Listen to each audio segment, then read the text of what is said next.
UBA is regarded as a leading bank not just in Nigeria but also on the African continent. You have a global footprint.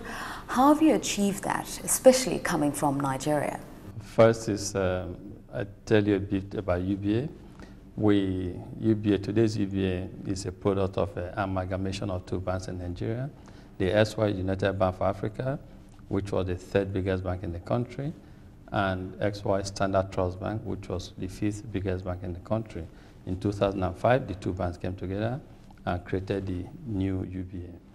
When we created this new institution, we agreed what we call the three-tier strategic intent for UBA. First tier is to be the leading financial services group in Nigeria. Second tier is to be a leading financial services group in Africa.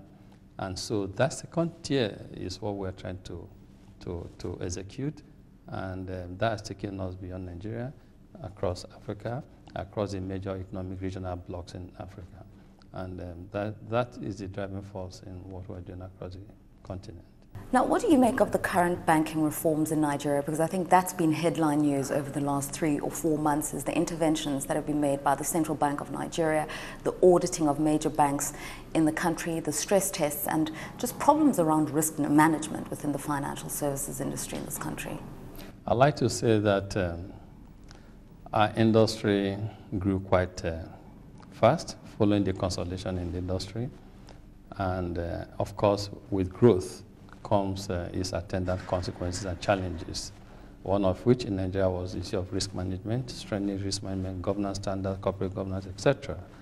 And I think the new CBN governor is interested, as he said. He was interviewed by CNBC, interviewed by others, and he stated clearly his agenda. He wants to ensure there's better corporate governance in the financial system. He wants to make sure that banks are well capitalized for the risks they take. He wants to make sure that there's full disclosure in the industry, and wants to make sure that the totality of enterprise-wide risk management frameworks is put in place and practiced by banks. And so I guess the aftermath of what we see must have been driven by some of these objectives that the governor shared with everyone. Now for UBA, how have we come out? We were one of the first banks they stress tested, and we're happy that it came out well. But there are learning points for everyone. Now, within this context, what's the next step for UBA? You've passed the stress test, you've come out of that unscathed. The reputation of the bank is in very good stead, and many people are saying with a push to buy up the toxic assets of existing commercial banks, UBA might want to make a play for that. Yes, I think as one of the key players in the industry with a clear strategic intent, as I said before, of becoming the leading financial services group in Nigeria, we think there could be opportunities in today's environment. And we are exploring these opportunities, working with global financial advisors to see where and how to make our first-tier strategic intent a reality. Right. Now, let's talk about doing retail banking in the African environment. You've already got a customer base of somewhere in the region of 7 million, but some people would say you're going against conventional wisdom. The market or the purchasing power in Africa isn't particularly good. The market isn't very well developed, and the risk of incurring defaults because of people's lack of purchasing power creates a business model that isn't particularly sustainable. How do you respond to that? The truth is we believe that retail banking opportunities or consumer banking opportunities are even higher in Africa than some other economies. Reasons for this: one, the African banking public is grossly underserved in the area of consumer banking products. And abroad, you see a consumer, a banking customer or banking public that has access to about 4 or 5 different credit products, consumer credit products. In Africa, none. So you have one. What we're trying to do is to even get people to have access to some of these basic consumer products that they didn't have access to before. And two is in Africa, it's quite different from what people think, because people are quick to generalize. People are quick to just say, Africa, don't lend, don't go to that sector. But our competitive advantage is our understanding of the African market, African business, African borrowing culture, etc.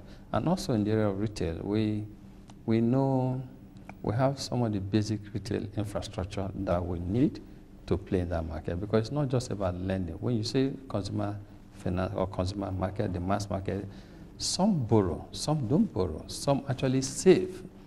So the key thing, and there's remittance business, there's a savings business or deposit taking business, and there's also money lending business. So when you talk of retail in Africa, people always think it's all about lending. It's not just about lending. Lending is a part of it, and even in lending, people are not over-borrowed, over-leveraged in Africa, grossly under-leveraged in Africa. In fact, consumer finance as a proportion of GDP on the average in Africa is less than 8%.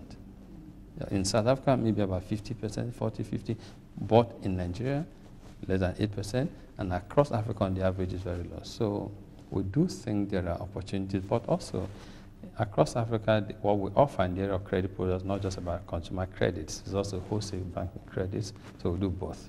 I want to talk about that element. Let's talk about those institutional investors, people who are coming in, who want to enter into big projects, who are looking at investments above $5 million US, and in a climate where global liquidity is drying up, or people are just averse to just putting money into emerging market economies. That's where UBA can come into that space. But as somebody said, you're competing with the established players, the Barclays, the Standard Chartered, the Standard Banks and ICBCs coming into the African market, and you need to create a leverage for yourselves as really credible banking, wholesale banking institutions. What are you doing in that area? The truth is, we think the competition we have across Africa is not necessarily with the established European banks.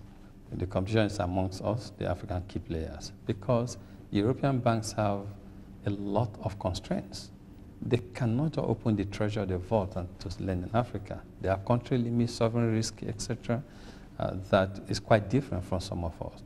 And the experience we have so far is that amongst some of us, the African lending institutions, we are able to syndicate sizable loans to support the African businesses. We've done that across Africa, UBA.